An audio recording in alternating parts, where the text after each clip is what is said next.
Y vamos a ver qué hora es en Costa Rica. Wow. Hacia allá vamos. Un avión hasta Costa Rica. Un avión hasta Costa Rica. Qué país hermoso. La verdad que estuve viendo el otro día unos videos casualmente de unas charlas sobre motivación y demás, y mostraban... ¿Serán más de las 9? ¿Qué dice usted? Y deben ser...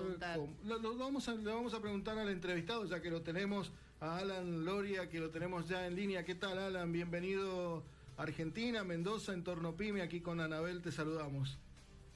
Buenos días, Gabriel, Anabel y a toda la audiencia de Radio Pyme, de verdad, muy agradecido por la invitación. Y a su pregunta, son las 8:40 de la mañana. 8:40 de la mañana, lo hemos hecho levantar temprano, Alan, ¿eh? Aunque paradójicamente me levanto a las 5 de la mañana. Ah, bueno. A ver, de eso vamos a hablar, justamente, vamos a charlar de eso, pero antes vamos a comentar que Alan, es un reconocido consultor en empresas corporativas, donde brinda distintos asesoramientos, se ha consolidado en los últimos años, con más de 20 años de experiencia, leo tal cual como lo dice en su página web, donde se ha consolidado, como le decía, como uno de los speakers más provocadores, cercanos y transformadores de América Latina, así que para nosotros es un gusto muy grande tenerlo aquí, a quien sigo en distintos escritos, en distintos artículos que él hace en LinkedIn, así que es un placer enorme que hayas aceptado poder participar de este entorno pyme aquí en Mendoza. No, muchas gracias de nuevo y súper honrado, sobre todo para un público tan valiente y tan retador como es el público, la gente que hace la pequeña y mediana empresa, ¿verdad? No tanto en Argentina, sino también en todo el mundo, que son verdaderos guerreros y valientes. Exactamente, y el emprendedor y el pyme en América Latina yo creo que deben ser los que más valientes y más guerreros son, ¿no? Porque cada uno de los distintos países de América Latina tenemos distintas vicisitudes que nos atacan desde lo económico, de lo político, de lo social, pero esa llama y ese espíritu del emprendedurismo y de seguir con las empresas pymes como que está, no se apaga, ¿no? No, bien como dice un coterráneo de ustedes, el querido Jonathan Lowdy, que hay un ADN, ¿verdad? De emprendedor, hay un ADN ahí que lo trae uno en la sangre y que mucha gente a veces a uno le pregunta si es que uno es masoquista o le gusta el deporte extremo, ¿verdad? Pero emprender es bonito, emprender es parte de ir atrás de un sueño, es parte de ir atrás de una idea, de querer mejorar desde mi realidad, la realidad de las demás personas, para poder tener lo que todos queremos al final del día, es tener una buena vida, ¿verdad? Entonces, de una u otra manera, todos estamos en lo mismo. Claro, que lo hablábamos recién, tuvimos una entrevista justamente por esto, por este Día Internacional de la Mujer Emprendedora, que se celebró hace un par de días atrás, el 19 de noviembre, si no me equivoco la fecha. Tuvimos a 2 emprendedoras de Mendoza, de acá donde nosotros estamos, en la provincia de Mendoza, que justamente hablaban de esto, ¿no? Del espíritu emprendedor, del estar permanentemente pensando qué más puedo hacer que mejore por ahí, obviamente, lo que es en base a la situación económica personal de cada uno, pero que también lleve algo de propósito hacia la comunidad, ¿no? Que en eso también el emprendedor es como que le pone mucho foco. Sí, vieras que, Gabriel y Anabel, vieras que es interesante porque el tema de emprender, ¿verdad? Que antes realmente, por lo menos aquí en Costa Rica, la palabra emprendedor no existía, era el comerciante pequeño, ¿verdad? Fue por ahí los años 2000 que empezó a aparecer el término aquí. Emprender es algo muy bonito y tiene para mí 2 partes que uno no puede olvidar. Yo creo y estoy convencido de que la mayoría de emprendedores, casi que el 99% de emprendedores y emprendedoras, inician por su necesidad de crear dinero, de crear ingresos. Si bien es cierto, puede ser muy romántico, lo pueden contar como algo muy romántico, muy bonito, al final es un negocio, ¿verdad? Claro. Y emprender siempre va a partir de la utilidad y va a partir de la necesidad de generar un recurso económico para mi familia, para mi bienestar y para mi vida. Ahora, quiero hacer una distinción. Algo muy importante es emprender desde la necesidad o emprender desde la oportunidad. Y ahí hay 2 realidades muy distintas. Ahí hay dos focos diferentes, sí, seguro. Sí, totalmente. Bueno, Alan, uno de los temas que estuvimos conversando en los últimos días vía, vía WhatsApp es que vi en un artículo tuyo que escribiste en LinkedIn que dice, cuidado con el Club de las 5. El Club de las 5 AM es algo que está muy popularizado, incluso en el sector emprendedor, ¿no? Porque se habla, es una idea, un proyecto impulsado por Robin Sharma, que ha ganado millones de adeptos en todo el mundo, que habla de que te tenés que levantar a las 5 de la mañana para ser más productivo, que tenés que tener una serie de cuestiones allí en el medio para poder justamente darte todo tu rendimiento, y en el mundo emprendedor como que empezó a calar también, ¿no? Y me gustó mucho este artículo que vos justamente publicaste, que es Cuidado con el Club de las 5. ¿Por qué, Alan? Bueno, es importante entender algo. No todas las personas tenemos los mismos ritmos de sueño, los mismos ritmos de descanso. Y a veces hay un pensamiento mágico alrededor del tema de emprender y de los emprendedores y emprendedoras. Y bueno, no quiero desmeritar para nada pues, la idea del señor Robin. Sin embargo, no siempre levantarse a las 5 de la mañana es tan saludable, sobre todo si usted no ha tenido su descanso adecuado. Y el enfoque va desde ahí, el enfoque va desde, ok, levántese a las 5 de la mañana, pero asegúrese de haberse acostado a dormir 7. y a descansar por lo menos a las 9 de la noche, claro, para tener sus 8 horas de descanso. Porque si no, entonces lo que estamos haciendo es quitándole horas de sueño al cuerpo con tal de ser más productivos, y aquí estoy entrecomillando, ¿verdad? Para supuestamente cumplir con la productividad y con todo lo que el autor nos pone ahí y hacer sus rituales, pero si vos no estás durmiendo lo necesario, que realmente ya la ciencia lo ha explicado ampliamente, entre 7 o 8 horas, no hay club de las 5 de la mañana que valga, porque en algún momento del día o 2 días después tu cuerpo lo va a resentir y empiezan ahí las decadencias. Claro, hay un... en relación a esto que decías, hay todo un movimiento también que está... no sé si contraponiéndose a esto, pero que tiene que ver con respetar un poquito este ritmo circadiano que tenemos, que tratar de empezar a trabajar cuando aparecen las primeras horas de sol, digamos, o de luz natural, si se quiere, para que recién ahí el cuerpo comience a empezar el movimiento. Pero quizás pensando cuando decías esto de levántese temprano, que en ese tono caribeño que él tiene suena mucho mejor, digo, ¿qué pasa con...? Tiene mucho arraigado con esa creencia que aquí en Argentina por lo menos hay hasta un dicho que dice que al que madruga Dios lo ayuda, y tenés que levantarte temprano para que las cosas te empiecen a salir bien. En esta contraposición, este club de las 9 más que el club de las 5 iría por esto de respetar un poquito nuestro proceso biológico, a través del cual quizás el cuerpo está un poquito más preparado para accionar y trabajar cuando ya haya luz de sol, ¿no? Luz de día, luz natural. Claro, de hecho nosotros no podemos perder de vista que, con todo respeto, somos animales de la creación, ¿verdad? Sí.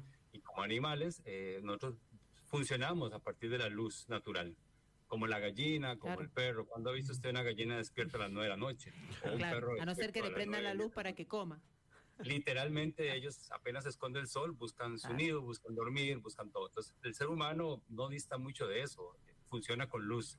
Entonces nuestro cuerpo, bien lo decías vos, con los ritmos circadianos, ya está acostumbrándose, ya está entendiendo biológicamente desde hace miles de años que a partir de las 6, 7 de la noche empieza ya a entrar en procesos de desconexión, por llamarlo así. Empieza ya la melatonina a ir aumentando, empiezan los procesos de entrar en descanso, porque recordemos que el sueño, bien decían los abuelos, el sueño es reparador. Exacto. El sueño es el proceso natural que tiene el cuerpo para reparar el cerebro, por ejemplo, todos los órganos, para desintoxicarse, para muchas cosas.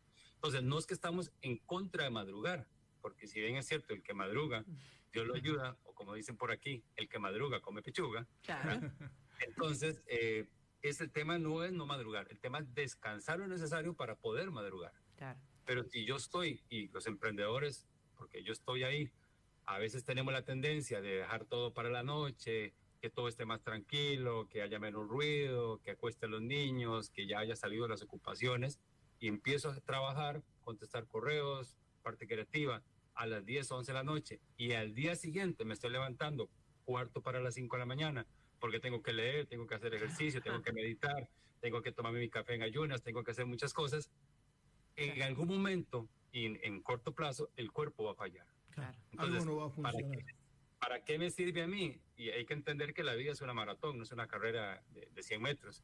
¿Para qué me sirve a mí correr 100 metros full si los otros kilómetros los voy a estar padeciendo?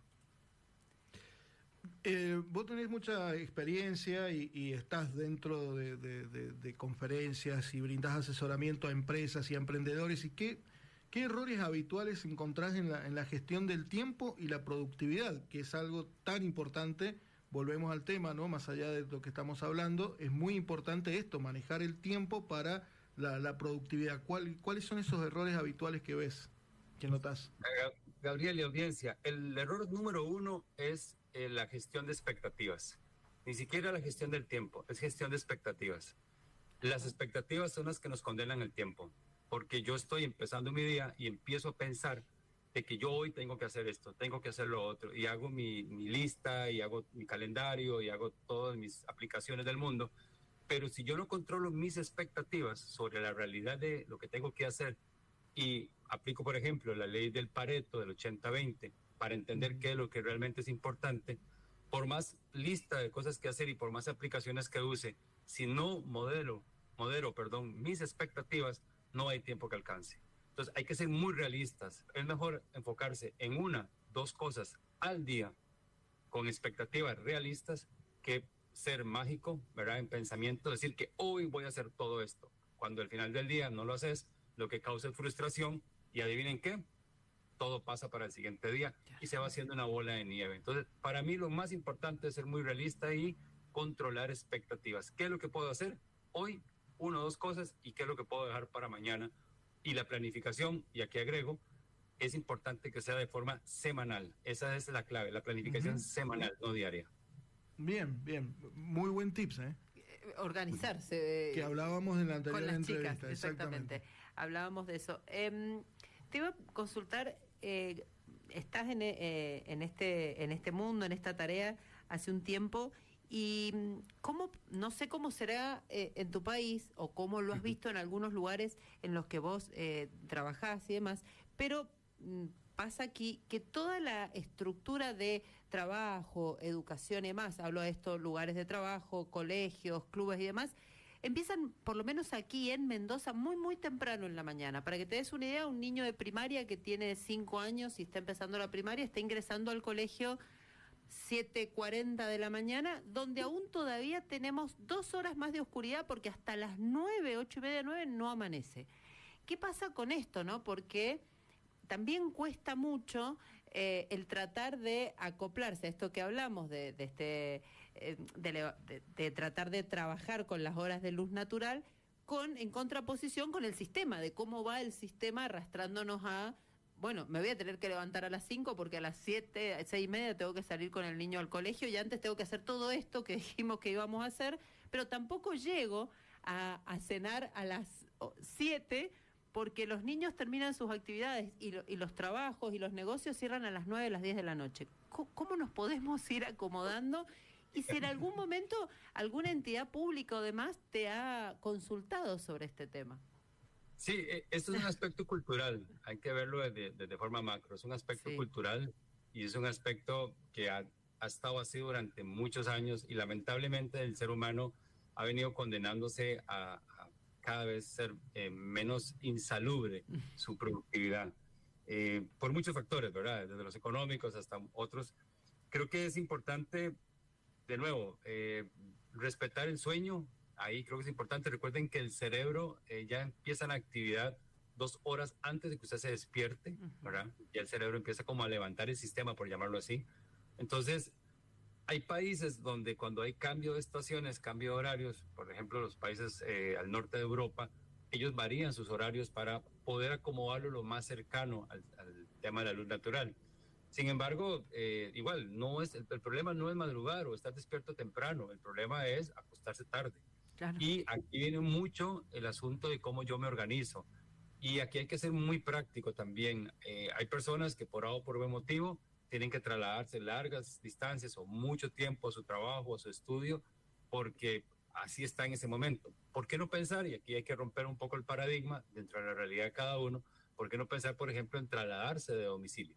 ¿Verdad? Si yo estoy perdiendo 3 horas en el tránsito todos los días para poder ir a trabajar, ¿por qué no pensar en cambiarme de casa? ¿Verdad? Alguien dirá, no, pero es que es la casa de toda mi vida y cómo me voy a ir de aquí, si es Mendoza, es mi pueblo, es todo esto. Bueno, es una parte que hay que considerar, pero la otra parte es cómo quiero yo vivir mi calidad de vida. Si quiero seguir perdiendo mi vida 6 horas en el tránsito todos los días, o si prefiero tomar esas 6 horas y disfrutarlas con familia, haciendo actividad física, descansando, porque aquí hay algo muy importante y que tal vez no lo hemos tocado.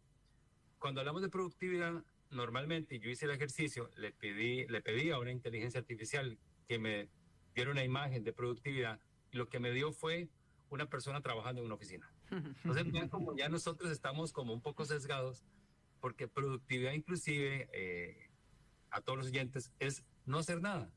Es simplemente sentarse en un sofá, acostarse a dormir, tomarse un café o un mate, en el caso de ustedes, y hacer contemplación, 30 minutos. Alguien pensaría, usted está loco, eso es perder el tiempo. Eso es ser productivo. ¿Por qué? Porque le estás dando a tu cuerpo un descanso, a tu cerebro le estás permitiendo desacelerar un poco y eso genera la productividad.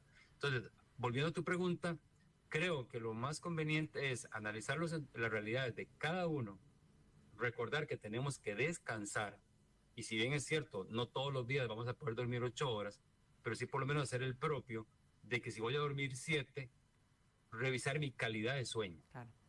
Para poder levantarme a las 5 de la mañana o a las 5:30 de la mañana y empezar mi jornada. Pero son hábitos también. Y como son hábitos, son construcciones de mucho tiempo. Mentira que los hábitos se construyen en 21 días. Eso no es mentira que eso no pasa. Un hábito dura hasta 3 meses en consolidarse en el sistema. Entonces, son hábitos. Vos sabés que nuestra zona donde vivimos, Mendoza, es una zona desértica, donde durante el verano las olas de calor suelen ser bastante altas, como cualquier zona de desierto, y se ha ido perdiendo de a poco una costumbre muy arraigada que había acá, que era la siesta. La siesta se producía generalmente entre las 13:30, 13:30 después del almuerzo y las 4 de la tarde. Esto hacía que la gente trabajara la jornada de la mañana, volviera a su casa, almorzara, durmiera una hora por lo menos, y después iniciara la actividad nuevamente de la tarde, volviendo a oficinas y volviendo. Con el correr del tiempo, esto se fue perdiendo, donde la mayoría de los trabajos ahora son jornadas extendidas, o sea, sin esta siesta, la gente come en el trabajo y sigue trabajando, y lo mismo pasa en los colegios. Y el otro día leí un informe de esto, y haciendo referencia a lo que vos decías, que en Mendoza todavía hay colegios que están con jornada extendida, donde ponen lugares para que los niños puedan hacer esa siesta, y hay lugares de trabajo donde han empezado a poner lugares para que la gente pueda hacer esa siesta. Esto de que vos decías, ¿no?, del construir, es un lugar donde el calor, si uno quiere salir a las 3 de la tarde en enero 4, los oyentes me van a entender, con 40 grados casi a comprar algo o hacer un trámite es casi imposible. Pero así todo, las empresas han tenido que ayornarse a nivel mundial y seguir abiertas en este espacio. Esto, ¿no?, el de darle el lugar al cuerpo a hacer lo que realmente necesita, también según la zona geográfica en la que vivamos. Y mi pregunta va hacia allí. Influye mucho, porque calculo que una jornada laboral a lo mejor en Centroamérica, con la costumbre de los centroamericanos, difiere de esto que yo te estoy comentando. Sí, claro. Eso que ustedes hacen en Mendoza o hacían en Mendoza es muy parecido a lo que hacen en España. Claro. Que cierran a mediodía y se van a descansar y tienen descansos. En Costa Rica no, en Costa Rica la jornada es continua, ¿verdad? Y son jornadas de 8 horas, ¿verdad? También creo que aquí lo que está pasando, y es a nivel mundial, es que ya hay un poco más de conciencia de parte del trabajador de la necesidad del descanso, del autocuido. Y las organizaciones, unas más adelante que otras, también han detectado que para que la productividad de un colaborador realmente se mantenga en niveles óptimos, hay que darle tiempos de descanso. Muchas organizaciones, sobre todo las transnacionales, ya han incluido en sus edificios áreas de juego, áreas de descanso, áreas para dormir, para jugar PlayStation, para acostarse en un sillón, porque ya entendieron que necesitamos ese desconecte. Sobre todo porque hoy, a diferencia de hace 20 años, literalmente pasamos conectados casi que las 24 horas.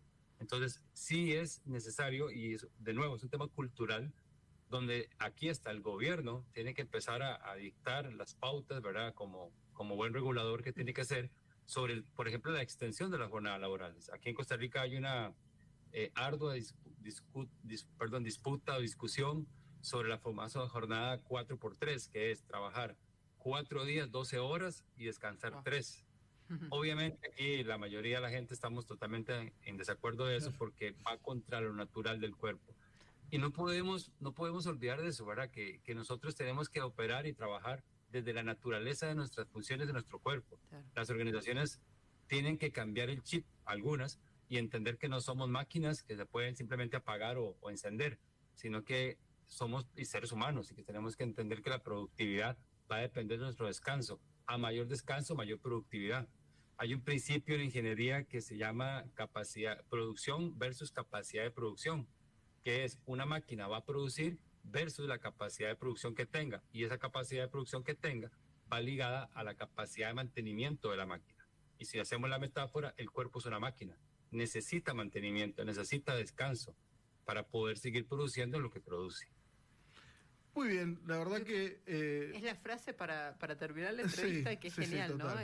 Tratar de cuidar esta maquinaria que tenemos, que además es irreemplazable, porque bueno, es la única, claro, y única. Es la única que tenemos, así que nada, no se puede cambiar, no se puede reemplazar. Algunas cosas se pueden reparar, pero no muchas. Algunas se pueden pintar por encimita, pero no mucho. Exactamente. No hay mucho más. Alan, te agradecemos muchísimo estos minutos que nos has regalado aquí en nuestro programa, que hemos podido conversar de esto, que es tan valioso como es el tema de la productividad, cómo hacer y cómo cuidarnos fundamentalmente para poder seguir esto hacia adelante. Vos también tratás temas que tienen que ver con la longevidad, con la nueva longevidad que estamos viviendo, que eso será tema que trataremos seguramente más adelante, que además nosotros lo estamos llevando aquí en el programa con entrevistas que hablamos acerca de los emprendedores más 50, de esta nueva longevidad que estamos viviendo, que tenemos que prestarle atención, pero como dice Diego Bernardini, un médico argentino muy reconocido a nivel mundial... Es un gran amigo mío. Ah, sí, bueno. De hecho, grabamos un podcast hace como 15 días, 22 días. Mira qué bien, sí, nosotros lo hemos entrevistado aquí en el programa, y bueno, de eso se trata, ¿no? Vivir más, pero vivir bien. Así que bueno... Sí. Creo que al final nada más el último mensaje sería, y creo que hay que hacer conciencia en eso, ninguna empresa, ninguna organización y ninguna pyme o ningún proyecto personal vale tanto como vale la salud. Exacto. Para poder ser buenos en lo que hacemos tenemos que cuidarnos primero y después ejecutar. Exactamente. Bueno, Alan, muchísimas gracias. Te mandamos un fuerte abrazo desde aquí de Mendoza.